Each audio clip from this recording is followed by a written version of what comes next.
Good evening, everyone. Thank you so much for joining us tonight. We're pleased and very proud that the UVM Medical Center, in collaboration with the UVM Lerner College of Medicine and the UVM Vaccine Testing Center, has been chosen to participate in the AstraZeneca COVID-19 vaccine phase 3 trial to evaluate one of the leading COVID vaccine candidates. Before we get started, because I know there's a lot of questions out there, I'm just going to take a minute to provide everyone an update on the IT challenges we've been experiencing since Wednesday at the UVM Medical Center and across our network. Last Wednesday, the UVM Health Network was the victim of a confirmed cyber attack that has impacted multiple systems across our network. We're doing everything possible to resolve the issue as quickly as we possibly can and are fully committed to providing high quality care to all patients, both during the downtimes that we have now and going forward. We're providing regular updates to the media, including multiple ones today. To stay informed, you can monitor your local news or visit uvmhealth.org cyber attack. We are going to try and keep this session tonight really focused on the vaccine trial. With that, I'd like to welcome everyone to the information session about the COVID-19 vaccine trial. I'm going to be your moderator tonight. I'm joined here by Doctors Beth Kirkpatrick and Kristen Pierce. They are the lead investigators with the trial for UVM Medical Center. Dr. Kirkpatrick started the Vaccine Test Center 20 years ago, and Dr. Pierce has been conducting vaccine research and providing clinical consultations here at the UVM Medical Center for nearly as long. We are so fortunate to have both of them at the medical center, and their experience is a huge reason why we were activated to participate in this trial. During the information session, Drs. Kirkpatrick and Pierce will present information about the vaccine trial, and from there, we're happy to take your questions. Please post in the chat bar any questions you may have related to the vaccine development, and then I will moderate those questions back to our experts. We do have an hour and 15-minute schedule for this. If we get through it sooner, we'll stop sooner, but we're happy to answer questions as they come up. So with that, thank you so much for joining us, and thank you, Drs. Kirkpatrick and Pierce.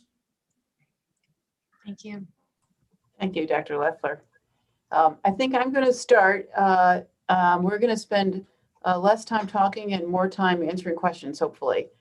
So as Steve said, I'm Beth Kirkpatrick, and I want to welcome all you here tonight. It's really, wish I could see you, but I'm glad to have the interest and to have this chance to talk to folks. I want to just tag on what Dr. Leffler said briefly about the cyber attack as it relates to this trial, and we'll talk about a little bit more about this later, but there's 3 ways if you want more information, and if you're interested in participating. 2 of the 3 right now are not working, but you still can sign up at the medical center site through the Are You Eligible link.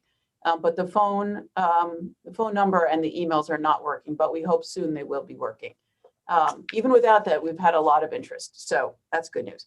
So I'm just going to speak a few minutes, and then I'm going to turn it over to Dr. Pierce. I'm going to talk a little bit about the national landscape and how this trial fits in it, a little bit about the trials, the stages of vaccine testing and the FDA, and Dr. Pierce is going to get into a little bit more of the weeds with this specific trial and what's happening locally. So I mentioned a little bit of this the other day. I hope I'm not repeating myself, but I think nationally, most folks are aware that there's a huge national mission to get what I say is multiple coronavirus vaccines. We really do need more than one. And they're really first generation vaccines. I think over the next few years, these will continue to get better and better because they'll probably be needed for a while.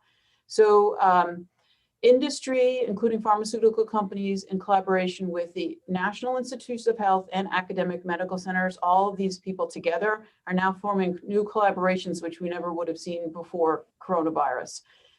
And together, there are 6 phase 3 vaccine trials now, either have started or are moving to start before the end of the year. And those trials are Moderna, Pfizer, AstraZeneca, Janssen, which is part of Johnson & Johnson, Novavax, and Sanofi. The last 2 have not yet started.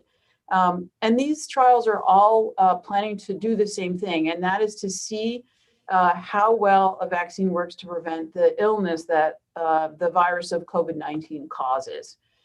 So it's important to think about that because A lot of younger folks won't get illness from the coronavirus. They may be asymptomatic. And this vaccine is to prevent people from not getting getting infected, but actually getting ill. And so it's important that this vaccine is tested in those that will get ill. And that includes people with a lot of exposure, such as healthcare workers or teachers or bus drivers. Also people with chronic medical conditions, hypertension, diabetes, some people with obesity are at high risk, other illnesses, and also those individuals over the age of 65. So those are the folks that are most important in all the vaccine trials to test, at least initially. And as the vaccines get licensed for this first group of people, they will be expanded in their mission. The next layer will probably be children and young people, and then they'll move into other populations that we have to be more and more careful about, including pregnant women and patients with immunocompromising conditions, et cetera. So I want to just spend a quick second talking about how you test a vaccine.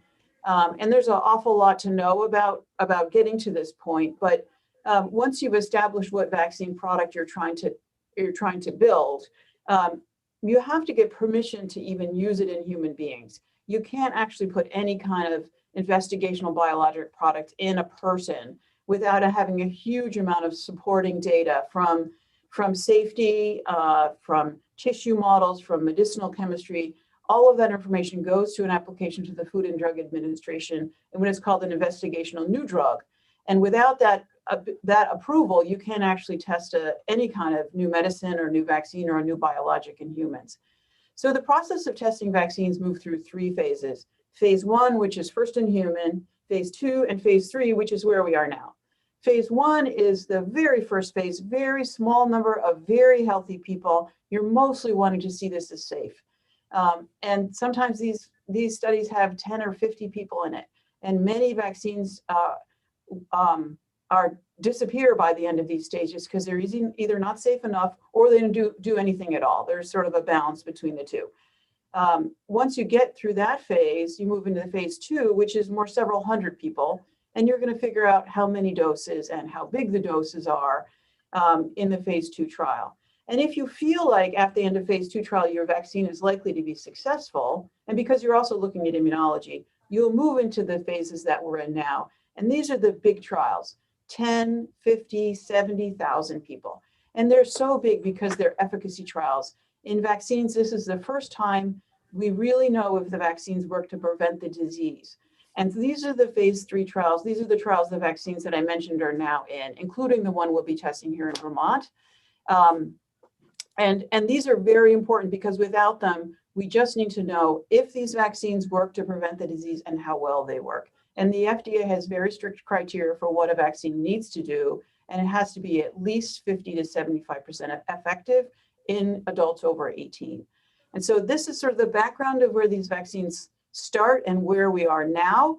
Before I turn it over to Dr. Pierce, I just want to mention about the safety of these phase 3 trials.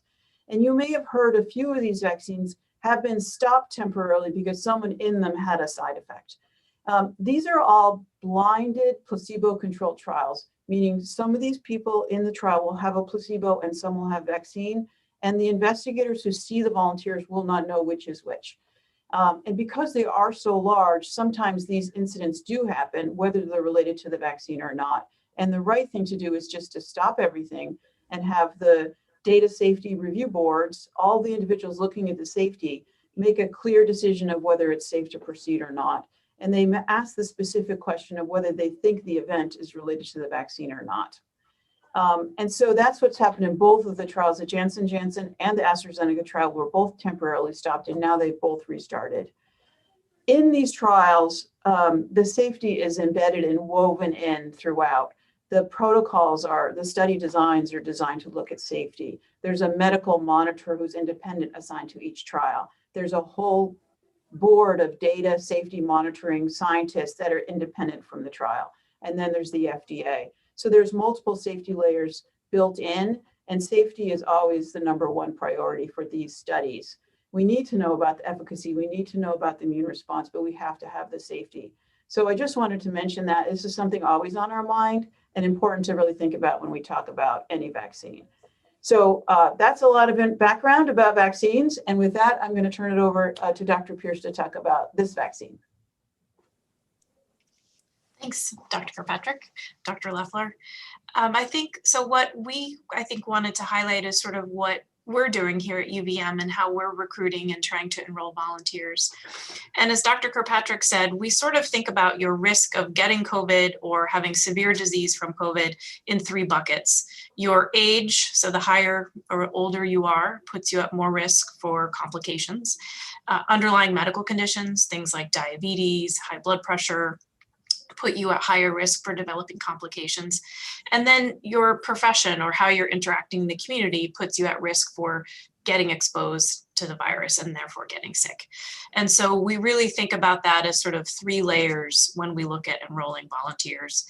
And our goal is to try and enroll 18 and older, but really focusing on the 60 to 65 age group and up with chronic medical conditions, or anyone who's younger who has a high risk of exposure. So healthcare workers, bus drivers, first responders, anybody that's public facing with the community a lot, grocery store workers, and those with chronic medical conditions as well.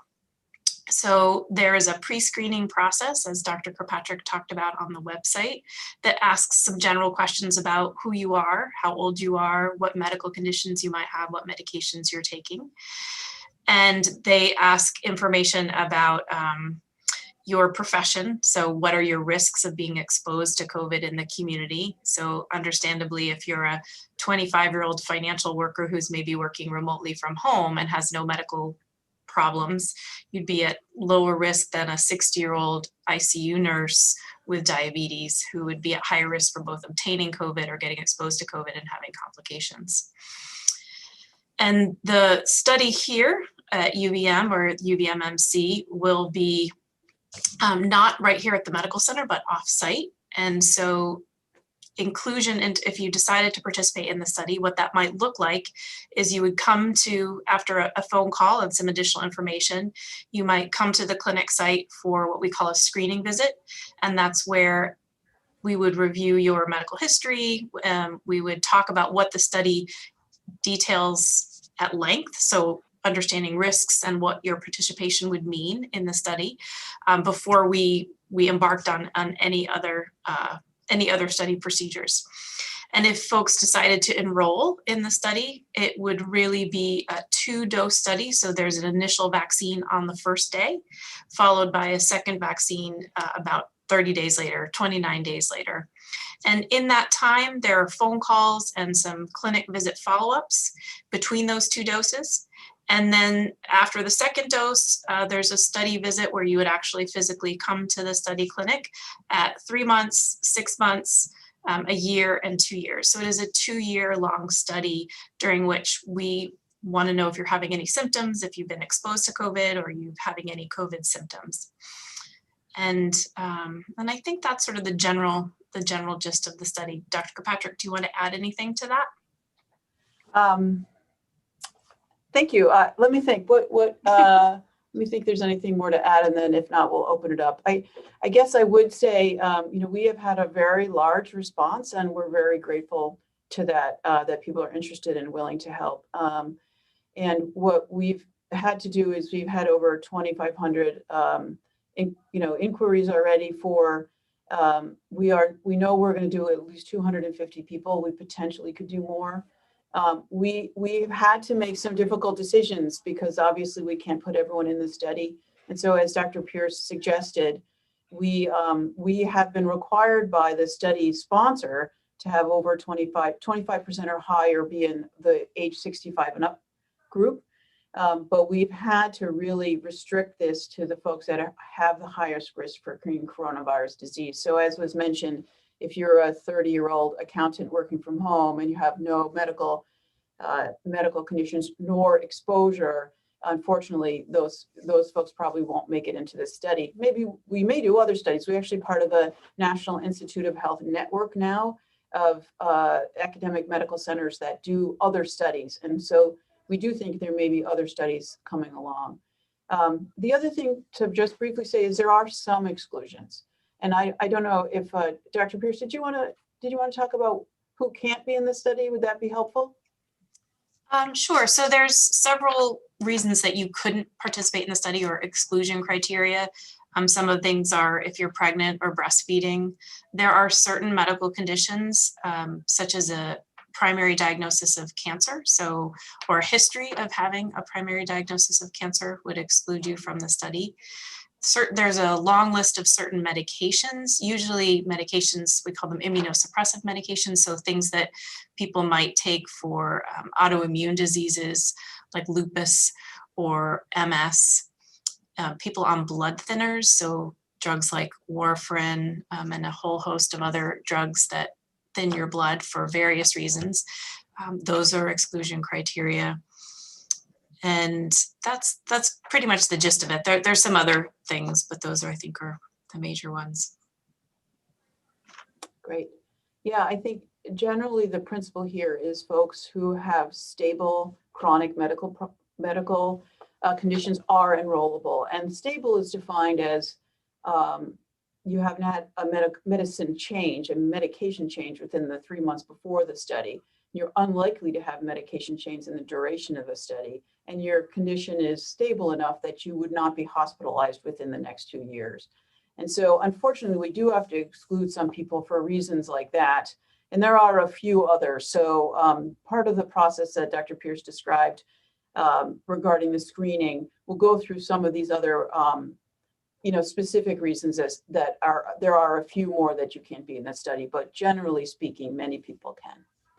So I think at this point, maybe it's worth turning over to questions. And I think, Steve, you're moderating, or Yes. Dr. Leffler, you're moderating. Yes. So Beth and Kristen, we're actually getting lots of questions, and I'll start with a high level one. We're getting lots of questions from our listeners and people who are watching tonight about not having received word yet. So we've heard from many listeners have completed the inquiry or have been screened into the trial, but have not heard back yet. Can either of you comment on that? Yeah, let me comment on that.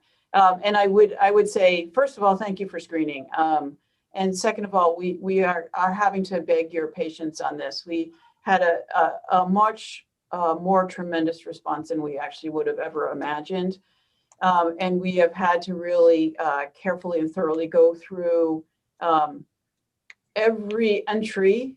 Takes probably 15 minutes to look at, and we have 2,500 of them. And so it has taken actually a fair amount of time to really parse through those. This will move fairly quickly this week.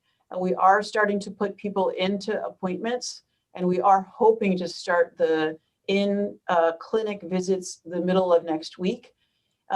So we do know a lot of people are waiting, and we are trying to get to folks. It is a very manual procedure. We have 5 people working the phones right now, but it is taking a while, and we're sorry. And I will apologize in advance as well, because it's clear that we won't get everybody in this study. And so it is something we are going to have to say, we don't have a trial large enough for the interest, but we are going to do the best we can. And I think if once the clinic and the vaccine process is moving efficiently, because we haven't actually had our first patient vaccinated yet, we are hoping actually to expand who we can bring in. So that's the answer. It's not an automated system, and the cyber attack on the hospital didn't speed things up. So our apologies for that. And we do apologize if everyone doesn't get in this time. Thank you, Beth. Next question is, since this is a 2-year trial, if you receive the placebo, can you not get the vaccine? Do you want to take that one, Dr. Pierce? Yeah, sure. That's a great question. And that's a question that a lot of people, both nationally and internationally, are asking. And as you can imagine, this is a long study, 2 years to commit to, and to tell somebody they couldn't have a safe and effective vaccine for COVID would be unethical. So there's actually the National Institutes of Health is looking at a plan for all of these vaccine studies on what would happen basically if during that 2-year period, which is what all of these studies are, another vaccine is licensed or is proven to be effective, and how that rollout for each individual study, the Pfizer study, the AstraZeneca study, how those volunteers would receive the vaccine. But that is definitely something that everyone is talking about. And the plan would be that if a vaccine was licensed and found to be effective, that people could receive the vaccine. What people are trying to figure out is how best to do that. Thank you. The next question we have is actually also a really good one. What if I think I had COVID in early January, but an early antibody test was negative? So in this study, we are not, we will be drawing the blood of the volunteers the day they get the vaccine or the placebo. And I actually didn't talk about the vaccine placebo thing. I should mention that in a second. We aren't going to test it before the product is given, either the vaccine or the placebo. That information will be known later. It will be done on the blood specimen you give. And so we are only doing this by history. If you believe you had a coronavirus infection, it's exclusion for the study. Another exclusion we didn't mention, but we're trying to find people that did not have coronavirus. If you had an antibody test that was negative, I think you could safely enroll in this study. And I expect there will be a few people that end up having had coronavirus that end up in this trial. So it would be fine for you to submit a pre-screen application and try to enroll. I wouldn't worry about that because a few people will get in, and they'll be able to sort of see what happens either whether you have it or not. Now, ideally, they want you to think you didn't have it, so it would really be up to you for how you decided to. But I think with a known negative test, I think you'd be okay to enroll. And let me just quickly say about the placebo. I alluded to this, but I didn't say it specifically. Nationally, this is a 30,000 person trial, very large. 25% of those people will be over the age of 65.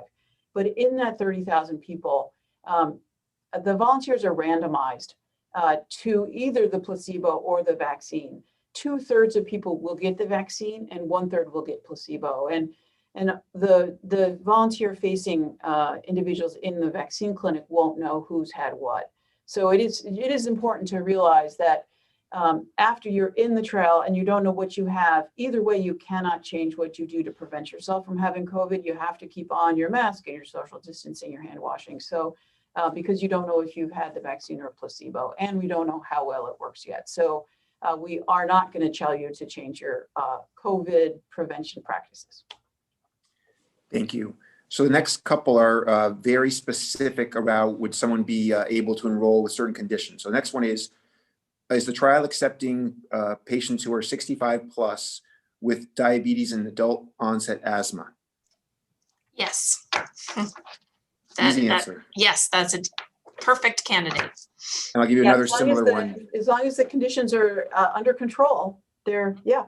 Okay. Hopefully this next one is that easy to answer as well.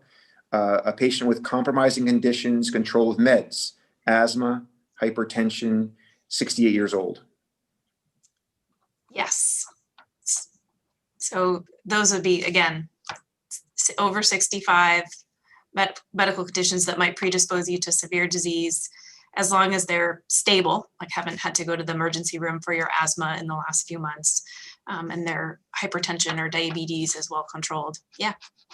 Great, thank you. So the next question comes from our New York colleagues, and they're wondering how many patients from the North Country of New York will be allowed to be enrolled. Yeah, I can answer that. We are really just taking folks first come, first serve. And I'm not sure we've looked so much at the area codes of people that have come in. And so I think it's going to be a bit of a luck of the draw. So I think if you have your eligibility question in, you're just as likely as someone from Vermont. I don't think there are other studies in this vaccine from Boston to Syracuse. So the catchment could be quite large actually, but still have to drive to Burlington. So as long as you're okay with that, we'd be happy to have you. Thank you. So the next question is about safety for family members. So what COVID protections are in place? If my husband is in the trial, am I allowed to go in the room with him for the trial and for the testing? Yeah, I'll take that. And then, Kristen, do you want to do that one or do you want me to take it? Totally fine. Up to you. All good. I'll take it. So two things to say there. I'm not sure exactly which question was being asked, but I'm going to answer both of them. The one thing I didn't mention is you can't get COVID from the vaccine. This is not a vaccine that will replicate and could possibly in any situation imaginable give you COVID. So there's that. The other thing is how the clinic will run. So this is an outpatient clinic with a lot of great parking. And so it's very easy, but we are not allowing really anybody in unless there's a physical disability that requires a second person. So we're actually going to have people wait in their car, and then we're going to take them right from their car to a quick screening at the door to make sure you don't have a fever and you haven't had symptoms of COVID, right into the exam room. And so there will be no waiting room. There will be no contact with other people. And unless someone really needs a second person to help them physically, we're going to discourage having someone with the person in the clinic. The exam rooms are not large, and having 3 people in there is probably going to be too much. And so unless there's a wheelchair and a physical disability that needs help, we're going to discourage people accompanying the volunteer into the clinic site. Thank you. This is another really great question. I have an appointment next week and have not gotten my flu shot yet. Can I get my flu shot before my visit and still be eligible for this study? That's a great question. And everyone should be getting their flu shot this year, as every year. So don't put off that flu shot. Yes, so we are not actually allowed to enroll volunteers who have received other vaccines in a certain time period around when the study would start. The exception is the flu vaccine. So getting your flu vaccine would not prevent you from being part of the study. Excellent. The next one, it says, it seems like some of the vaccine trials have been very rushed. How do we know this is safe? I'll take that one. So this is a really interesting time for the vaccine world. And there are some major advances in development of vaccines that permits them to move substantially faster than any vaccine ever has before.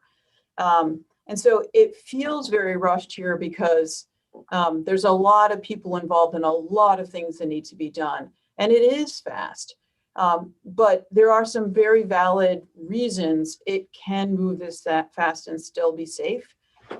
One of them is that the technology now in understanding what is in the coronavirus and the sequencing of that virus can happen in days and not years. And the vaccines that now we use can be manufactured from knowing the sequence of the virus in weeks, not decades. And then the advances in how we design and test these studies are also, so we know now of some of the ways that we can make these trials actually blend with each other without having periods of a year or two between a phase 1 trial and a phase 2 trial. And a lot of these things we actually learned from the Ebola epidemic and some of the influenza pandemics, because the vaccine world has been criticized for decades and decades and decades for being way too slow. And before this vaccine and the Ebola vaccine, it would often take sometimes 15 to 20 years to make a single vaccine. And so a lot of things in the Ebola epidemic, we learned about how to design and test safely vaccines more quickly are now being leveraged to this coronavirus vaccine. And it feels a little harried because everybody's so scared and it's a pandemic, but these scientific reasons I think are really valid. The other big reason this is going to move faster is this concept of at-risk vaccine development. So what the government is actually doing is paying for the manufacture of millions of doses, some of these vaccines, and so they will be ready to go even before these phase 3 trials are done. If the phase 3 trials show that the vaccine doesn't work or has safety issues, we will throw away hundreds of thousands of doses of vaccines. They will not be permitted to go into people. But if the vaccines are safe and effective, we've saved ourselves years of time in manufacturing, because what happens usually is at the end of a phase 3 trial, you find an investor, you build a factory, and then 5 years later, you have product coming out.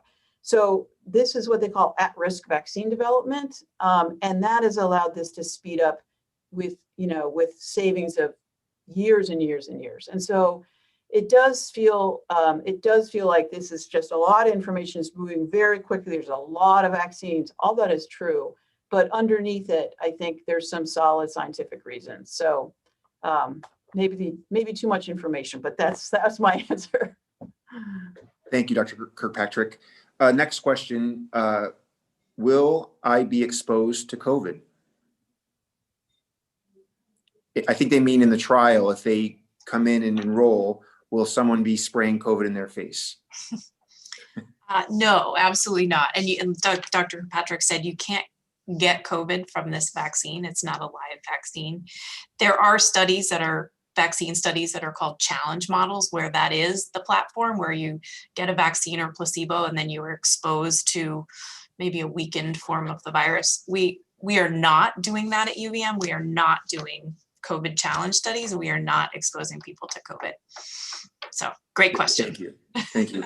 And this next one, I think I understand what they're asking. It says, if 2 out of 3 of the people are getting COVID vaccine and 1 out of 3 are getting placebo, will you have any way to decide who gets what? And so the question was, will people over 65 be more likely to get vaccine than placebo? I think is what the question's saying. Yeah, the randomization for who gets what is done behind the scenes in a computer database with basically a randomization algorithm. And so every subgroup in here will have the same ratio. So the kind of two out of 3 get the vaccine, 1 out of 3 get the placebo. So there's no reason to think that those over the age of 65 are more likely to get the vaccine or not. So throughout the study should be the same for everybody. Thank you. A couple more eligibility questions. Does recent hip replacement surgery in the past 3 months disqualify me from the study? Past 3 months, depending on when it was, not necessarily. No. Okay. And another one. This patient had breast cancer 10 years ago. Unfortunately, that is an exclusion criteria, history of having a primary cancer. So yes, I'm sorry. So one other question I just got, and Beth, you hinted at this in the beginning, but do you think the UVM Health Network is going to be participating in other trials?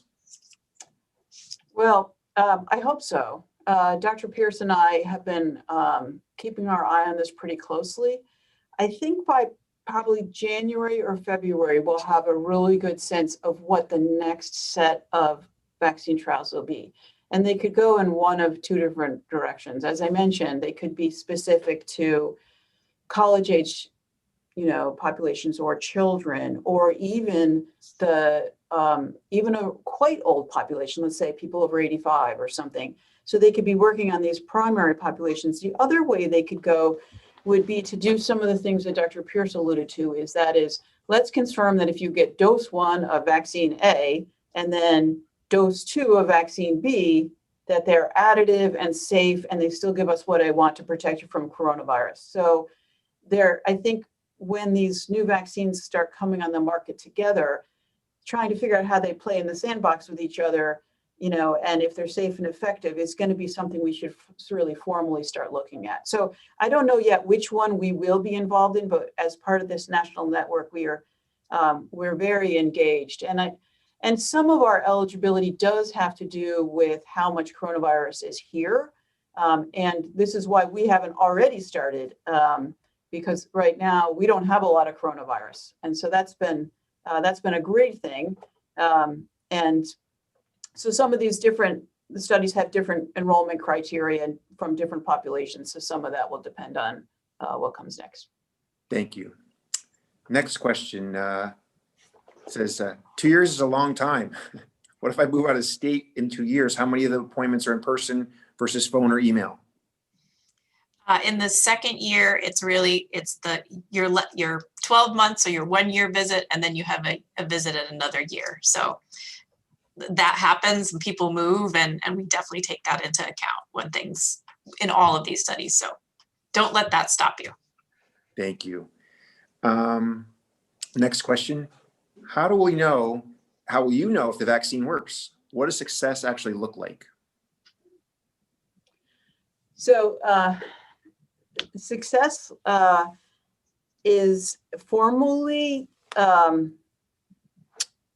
statistical difference between those that have had the vaccine and those have not had the vaccine, all who are out in the world where coronavirus exists, who gets infected.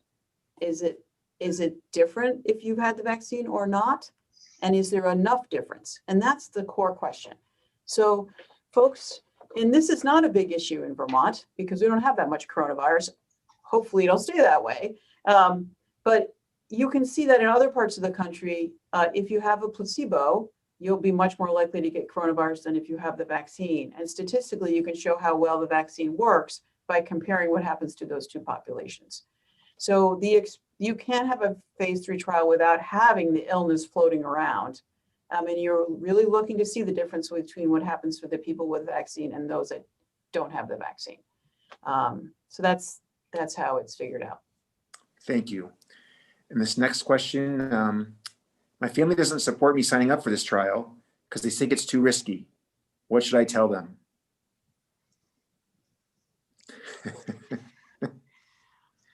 Well, maybe I'll start, and Dr. Kirkpatrick, you can finish. How's that? I think that's a really great question, and that's something that a lot of people ask us for all sorts of vaccine studies, not just a COVID vaccine study. And the process that starts the whole inclusion into the study is something called informed consent. And that is really when we as the study staff sit down with the potential volunteer and say, this is what being in a study would entail.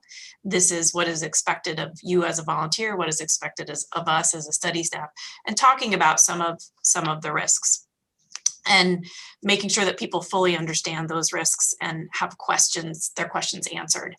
And I think I would also highlight what Dr. Kirkpatrick said about the safety process, the idea that these studies are fast or in some way have been rushed. Really, the safety checks, the safety points, as with any other vaccine, those corners have not been cut.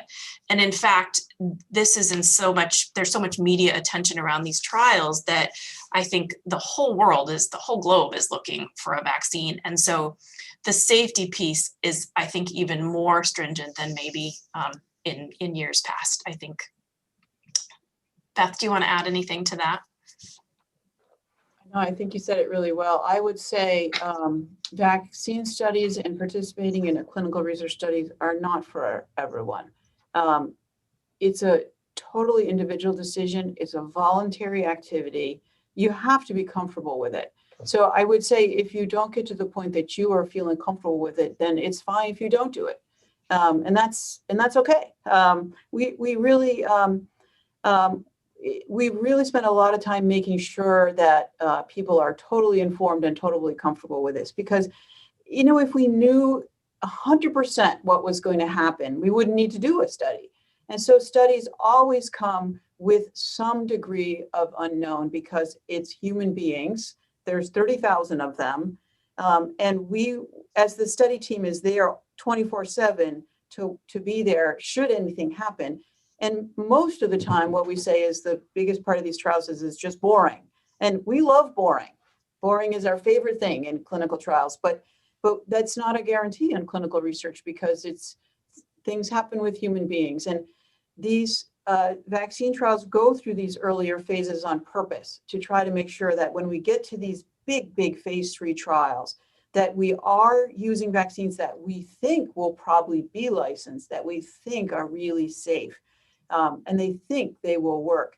And we really need to know this. And that's what these trials are meant to show. So we will tell you absolutely everything we know. We will help you reach a decision, but we need to have that decision be the decision of the volunteer.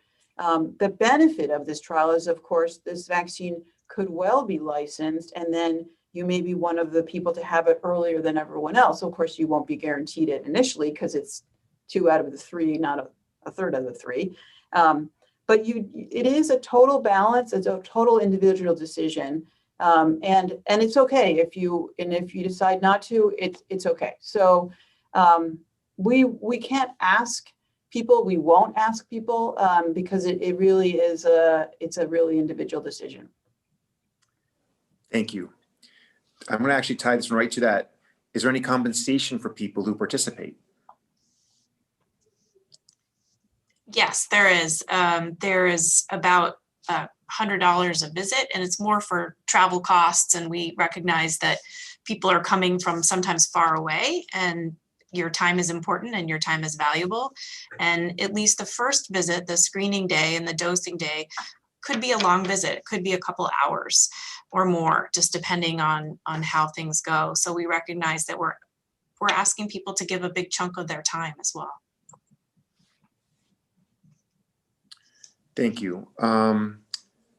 So along a similar line, if I have some kind of reaction from getting the vaccine, is my care covered even if I don't have health insurance? This is part of the informed consent process. And the informed consent process is not only a process, it's also a document called the informed consent form. So yeah, called the informed consent form. And you will walk home with a copy of it or an email of it.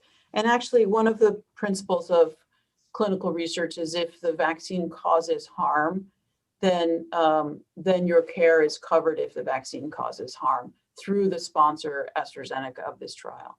So that is something that people do worry about.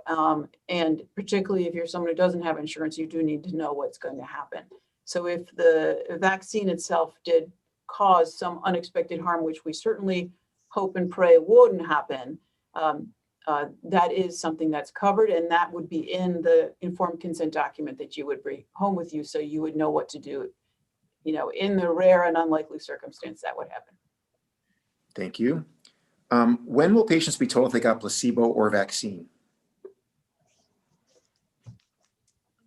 So not till, in theory, not till the end of the study. So the end of the 2 years. Obviously, if there's a vaccine that's licensed, either this vaccine or a different vaccine in between that time, that could change. Or if for some reason a volunteer or participant needed to know for underlying medical reasons, whether they received a vaccine or placebo, that person could be what's called unblinded, meaning we would ask the study sponsor to tell us if they receive vaccine or placebo. We at UVM will not know. We do not do that randomization process. That's conducted by the sponsor, so not here at UVM and not here at the Vaccine Testing Center. So. Thank you. Next question. If this particular vaccine receives emergency use authorization, will the trial end? This is possible. So as some of these vaccine trials are reaching that point, there's a lot of consideration about what to happen there. If the vaccine, setting aside the emergency use authorization, if the vaccine is licensed through any way, shape, or form before the end of the trial, what will happen is the trial will probably be stopped early and the placebos will get the vaccine. Now, this is all sort of playing out at a national scale as we try to figure out, you still need to know what happens with the efficacy of this vaccine. So you need people in these studies, but you also need them to be safe. So how's the best way to do that? And it'll default to the safety of the volunteer. And I do think there's a pretty clear signal that if the vaccine is licensed early, it'll stop early and placebos will get the vaccine. Thank you. I like this next question because it's coming from an optimist. It says, what if Vermont stays so safe? What if the trial is difficult because our community spread case load stays so low? Well, actually, I think we are in this study with the knowledge that that still might happen. And that's okay. They need people from all over the country to be in this study. There's 30,000 people from everywhere. And if some of those areas don't have a lot of coronavirus like us, hopefully, it'll still be okay because the data will come out from the whole population, not just from like individual regions. So that's what I'm hoping for also. All of us. So the next question, if I am contacted by UVM Medical Center for further interview, is a message left if I'm unable to answer the phone at that moment? Or will I get a follow-up email? I really would hate to miss this opportunity. So in the pre-screen survey that people fill out, there is a section that says how best to reach you and can we leave a message. So as long as people say it's okay to leave a message on their cell phone or it's okay to email them, then yes, if we don't just give people one chance and then not call them back. So.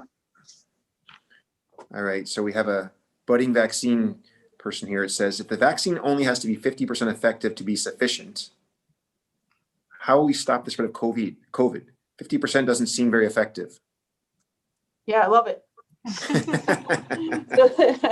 So there's two ways to think about this. One is a vaccine to protect individuals, and one is a vaccine to protect the population. And so, as I think I mentioned in the earlier, we don't want this vaccine to be only 50% efficacious. We want it to be, well over 70% efficacious. It's going to take something like that to really get to the end of this pandemic, population-wise. But right now, we need a good enough vaccine that will at least help protect the health of the really vulnerable individuals. And so I think you're right. It's going to make a hard sell to say a vaccine that isn't that great to stop the spread of the pandemic. But it'll start making a dent of this. And I think of this as like one of our tools in the toolkit. And I think we're all hoping that these vaccines are at least 70% efficacious to start with. But if we have one vaccine and it's the only one, it's only 50% efficacious, we can start making some impact and then others will follow. And it'll be interesting a year from now to see where all these vaccines are and who ends up being really good vaccine and which ones aren't. Maybe they'll all be great vaccines, but it's just gonna unfold in interesting ways. But it's a really important observation, and it's a process, I guess, is the answer. Thank you. I like this question too. How does the AstraZeneca vaccine different from the others? Do you want to take that? Do you want? So, most of these vaccines, these 6, most of them are 2-dose vaccines. There's only one that's a 1-dose vaccine. That's a Johnson & Johnson / Janssen dose. The rest of them are all 2-dose vaccine, generally a month apart. They're all made from the base of all these vaccines is this thing called the spike protein of the coronavirus. And that's the part of the coronavirus that the body makes antibodies to. So the foundation of what you react to when you see the vaccine is all the same in every one of these vaccines. Now, what the vaccine is built on is different in many of these vaccines. So how that part of the coronavirus spike protein gets into the person varies, and that's what differs among these vaccines. Some are these mRNA vaccines, some are recombinant pieces of protein vaccines, so those do differ. So there are similarities, and most of these trials, these big phase 3 trials, are fairly similar, which will be great in a year or so because then we can sort of compare them to each other. And so those are the main sort of ways they're similar and dissimilar. There's a million more things to say about that, but that's probably a start. I think that helps. If someone changes their mind, how do they get off the list? So before they've made, I know it's like, well, I guess there's 2 parts to that, right? What if you change your mind before you start the vaccine trial? And what if you change your mind once you're in it? So if you change your mind, you put your information in and you say, yeah, I really don't think after hearing all this is for me. Then if we called you, you could tell us that, or you could send us an email once the email is working, or you could phone us once the phone is working. But that's certainly, we wouldn't keep calling you if you said, decided, I think I'm good. And like Dr. Kirkpatrick said, there's no harm, doesn't impact your care at the medical center, nothing goes in your chart, nothing. And the same is true if you start the study and for whatever reason decide, I can't come to these visits, or I don't want to be coming to Burlington and going to the clinic, or for whatever reason you decide you want to stop participating, you just tell us. And again, does not affect your care at the medical center in any way. We might say, are you okay if we call you just to make sure, safety wise, you're feeling fine down the road, but we wouldn't expect you to come to clinic. And people might say, no, I don't want you to call me. And that's fine. Again, doesn't affect your care at the medical center at all. Totally voluntary. Thank you. We got I think one last question. How many COVID vaccines can one person take?